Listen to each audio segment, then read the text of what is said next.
রাধে রাধে বন্ধুরা, আজ সকালে ছাদে এসে সবার প্রথমে পায়রাগুলোকে কিছু সর্ষে দিয়ে দিলাম। এখন যেহেতু শীতকাল, তাই পায়রাদেরকে সর্ষে খাওয়ানো খুবই গুরুত্বপূর্ণ। সর্ষে পায়রাদেরকে গরম রাখে। এছাড়া সর্ষে খাওয়ালে পায়রারা বিভিন্ন রোগ জীবাণু থেকেও মুক্ত থাকে। এরপর দিয়ে দিয়েছিলাম কিছু গম, যেগুলি পায়রাদেরকে পেট ভরাতে সাহায্য করবে। জানো তো বন্ধুরা, এর মধ্যে যে পায়রাগুলোকে দেখছো, এই পায়রাগুলোর মধ্যে বেশিরভাগই মেয়ে পায়রা। এই পায়রাগুলো জোড়া দেওয়ার জন্য নতুন ছেলে পায়রা নিয়ে আসতে হবে। এদিকে দেখো, পায়রা জলের পাত্রটা ছাদের ওপর উল্টে পড়ে আছে, পুরো খালি। খাবার খাওয়ার পর যেহেতু পায়রারা জল খাবে, তাই শিগগির নিচ থেকে গিয়ে পরিষ্কার জল নিয়ে এসে আবার ছাদে আসলো। পায়রাদের সামনে জলের পাত্রটি রাখতে ওরা একে একে লাইন দিয়ে এসে থেকে জলটি খেয়ে নিল। পায়রার ঘরটি খুবই নোংরা হয়েছে, এগুলিকে পরিষ্কার করতে হবে। বন্ধুরা, তোমাদের কাদের কাদের বাড়িতে এরকম পায়রা আছে, তারা অবশ্যই কমেন্টে তাদের নামগুলি বলবেন। এবং আমার চ্যানেলটিকে অবশ্যই তোমরা সাবস্ক্রাইব করে রেখো। অনেকক্ষণ ধরে দেখছি হাঁসগুলি ডাকাডাকি করছে, তাই ওদের জন্য নিচ থেকে খাবার নিয়ে এলাম।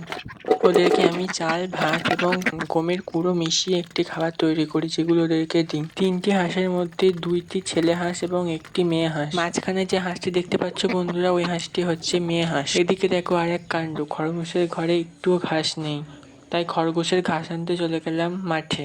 ওরা এমনিতে ঘাস, লতাপাতা, কলমি শাকই প্রিয় খাবার। আমি মাঠে এসেছি কলমি শাক নিতে। দেখো রাস্তার ধারে কত কলমি শাক। এটি মূলত একটি কলার জমি। কিছুদিন আগে বৃষ্টি হওয়ার কারণে কিছুদিন আগে জল হয়ে গিয়েছিল, তাই এখানে কলমি শাক হয়েছে। আমি এখন তাড়াতাড়ি করে খরগোশের জন্য কিছু কলমি শাক নিয়ে নিই। বন্ধুরা, চলো তোমাদেরকে সামনে একটি জিনিস দেখাচ্ছি। এদিকে অনেক ছোট ছোট গর্ত ছিল, যেগুলি বৃষ্টির জলে ভরে গিয়েছিল এবং সেখানে কোনো কারণে মাছ চলে এসেছিল। এই ছোট্ট পুকুরটি দেখতে পাচ্ছ, এর মধ্যে অনেক মাছ হয়েছে, অনেকে ধরেছে এখান থেকে। আমি একটু ভিতরে গিয়ে দেখাচ্ছি কত মাছ দেখো। এগুলো সব ছোট ছোট মাছ, পুঁটি মাছ, এরকম পুঁটি মাছ জাতীয় মাছ। এখানে এরকম প্রচুর প্রচুর মাছ হয়েছে। ভিডিওর মাধ্যমে যতটুকু দেখানো সম্ভব হলো আমি দেখানোর চেষ্টা করলাম। যাই হোক, আমি কলমি শাকগুলি নিয়ে বাড়ির পথে রওনা হলাম।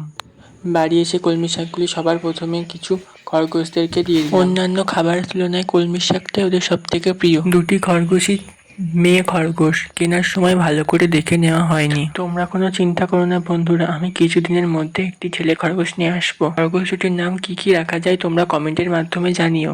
এরপর অল্প কিছু কলমি শাকের পাতা নিয়ে হাঁসেদের সামনে দিয়ে দিলাম। আরও কিছু পাতা আমি এখান থেকে নিয়ে নেব তিতির পাখি এবং কোয়েল পাখিদের দেওয়ার জন্য।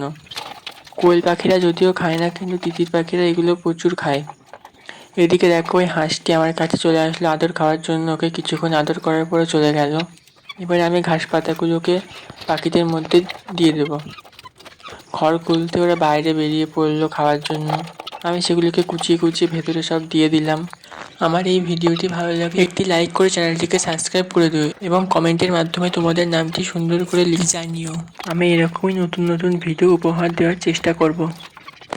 এখন যেই পায়রাটিকে দেখছো, এটি একটি জ্বালালি কবুতর। এটির ঘাড়টায় সমস্যা আছে। এটি বারবার আমার পায়রাগুলোর মধ্যে ঢোকার চেষ্টা করছে। এই রোগ যদি একবার আমার পায়রাগুলোর মধ্যে ছড়িয়ে যায়, তাহলে সব শেষ হয়ে যাবে। এতক্ষণ ভিডিওটি কন্টিনিউ করার জন্য অনেক অনেক ধন্যবাদ। যদি কোনো জায়গায় ভুল হয়ে থাকে তবে কমেন্টের মাধ্যমে সেটি জানিও।